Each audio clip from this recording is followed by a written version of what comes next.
শুভ সকাল বন্ধুরা। তো আজকের সকালে রুটি সবজি খাওয়া হলো। আর তারপর দুপুরে এই যে আলু দিয়ে করলা ভাজি আর সাথে শসা, গাজর, টমেটো আর পনিরের সবজি। তো এগুলো হচ্ছে আজকে দুপুরের খাওয়া। আর এই যে দেখতেই পাচ্ছ। আর এই তারপর দুপুরে খাওয়া দাওয়ার পর এই যে ফল এইখানে আছে স্ট্রবেরি, তারপরে আঙুর, ডালিম আর কুলবরই, এইগুলোই আছে। আর আপেল আছে, আপেল আর কাটছি না আজকে। তো এখন সন্ধ্যা হয়ে গেছে। আর সন্ধ্যা এই যে আমি দুধ গরম বসাবো এখন।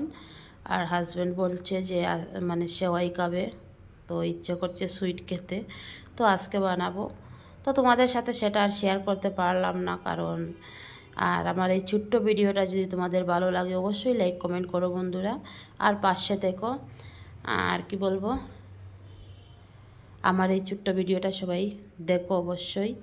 ওকে বন্ধুরা, bye bye, tata, bye bye. সবাই ভালো থেকো, সুস্থ থেকো, সাবধানে থেকো।